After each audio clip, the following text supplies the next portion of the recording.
While studying the Hadiths, I found a great number of stories about Satan that are so childish and unrealistic that it is beyond comprehension how any rational human being can accept as emanating from any messenger of Allah or any divine being for that matter.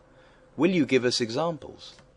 Many of the verses of the Quran and the stories in the Ahadith regarding the failures, errors and deceptions perpetrated by Satan upon the earlier prophets were created and falsified to deliberately deceive the reader and the uninquisitive thinker into believing that Muhammad was not alone in being misguided by Satan. Of course, all of these attempts at deception, misinformation and disinformation have remained unchallenged for almost 1400 years because most people knew very little about the Quran and Ahadith. All this has changed in the last 100 years, when enormous amounts of research have been conducted on the Arabic of the Quran, Ahadith, and archaeology in Arabia, the Yemen, and others in the area of the Middle East. The knowledge available at this very moment for all to read is astounding, both in its amount as well as in its negative implications regarding the cult of Muhammad's belief system. Al-Hajj 22.52. Never did we send an apostle or a prophet before thee, but when he framed a desire, Satan threw some vanity into his desire. To cover up Muhammad's failure at uttering the satanic verses, his Quran conveniently descended a revelation above, maliciously accusing all other previous prophets of a similar failure of thought and character. Any reader of the Bible will not find a single such event wherein a prophet was deceived by Satan. All previous prophets stand innocent of such a diabolical and immoral accusation put in the context of an alleged holy book, the Quran. Satan is never mentioned in the Torah as either an adversary to man or disobedient to God. Satan is a concept created by the human mind to blame it for its own failures, misdeeds, evil deeds, and all other theologically and morally unacceptable acts. Satan is nothing more than the mirror of man's own negative characteristics. Throughout the Quran, Satan is conveniently used as the ultimate and eternal fall guy for all the iniquities, backsliding, demonic and immoral acts committed by Muhammad and or his followers, thus always absolving themselves from taking responsibility for any of their nefarious deeds. It is the usual case of projective identification used by all criminals, justifying their foul deeds by blaming their victims. Al-Baqarah 2.36. Then did Satan make them, Adam and Eve, slip from the garden and get them out of the state of felicity in which they had been. Al-A'raf 7.20. Then began Satan to whisper suggestions to them, bringing them openly before their minds all their shame that was hidden from them before. He said, "Your Lord only forbade you this tree, lest you should become angels or such beings as live forever." Taha 20.120. But Satan whispered evil to him. He said, "O Adam, shall I lead thee to the tree of eternity and to a kingdom that never decays?" For those who have not read the Bible, the verses above do not represent the actual original biblical story. In the Bible, there is no mention of Satan nor of Allah.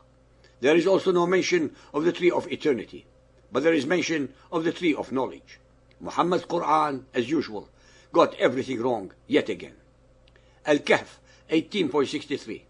He, Moses, replied, "Sawest thou what happened when we betook ourselves to the rock? I did indeed forget about the fish. None but Satan made me forget to tell you about it. It took its course through the sea in a marvelous way." The story above is of course not found in the Bible. It was created by Muhammad so that he would cover up the fact that he used to forget many of the allegedly revealed ayat, verses, by implying that Moses also, among all previous prophets, was forgetful due to Satan's interference, which of course is not true. Sahih al-Bukhari Hadith 6.71, narrated by Sa'id bin al-Musayyab. The Prophet said, "No child is born but that Satan touches it when it is born, whereupon it starts crying loudly because of being touched by Satan. except Mary and her son. Sahih al-Bukhari 9.124, narrated by Abu Qatada. The Prophet said, a good dream is from Allah and a bad dream is from Satan. Sahih al-Bukhari 2.301, narrated by Abu Huraira. The Prophet once offered a prayer and said, Satan came in front of me and tried to interrupt my prayer, but Allah gave me an upper hand on him and I choked him. No doubt, I thought of tying him to one of the pillars of the mosque till you get up in the morning and see him. Why did not Muhammad keep Satan tied so that all of his people would see him in the morning and become instant believers? Had Muhammad done so, he would not have needed to slaughter any of them into submission to his will. It is of course obvious that he was lying and deceiving his followers with his phantom deeds. Sahih Muslim Hadith 5611, narrated by Abu Sa'id al-Khudri. We were going with Allah's Messenger, and we met a poet who had been reciting a poem. Thereupon Allah's Messenger said, catch the Satan, or detain the Satan, for filling the belly of a person with pus is better than stuffing the brain with poetry. Even the noble poetry of the Arabs is considered satanic by Muhammad. He has not left his followers a single item of enjoyment or pleasure in life on earth, but eternal ones after death, while dying fi sabilillah, for the sake of Allah, which in reality it is always for the sake of Muhammad. Sunan of Abu Dawood 184, narrated by Al-Bara' ibn Azib. The Messenger of Allah said, do not offer prayer in places where the camels lie down. These are the places of Satan. He was asked about saying prayers in the sheepfolds. He replied, you may offer prayer in such places. These are the places of the blessings. Al-Tirmidhi Hadith 999, narrated by grandfather of Adi ibn Thabit. Allah's Messenger said, sneezing, drowsing, yawning in prayer, also menstruation, vomiting, and nose bleeding are from the acts of Satan. Sahih Bukhari 4.522, narrated by Abu Huraira.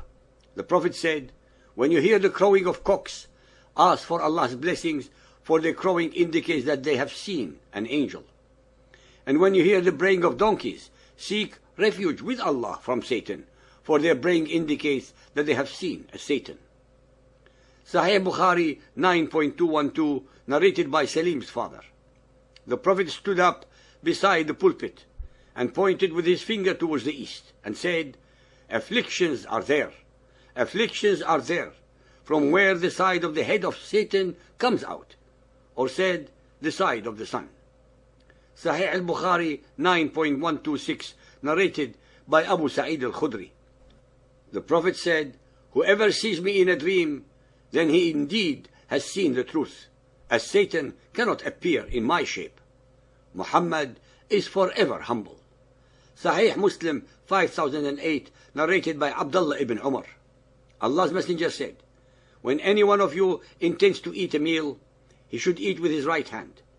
And when he intends to drink, he should drink with his right hand.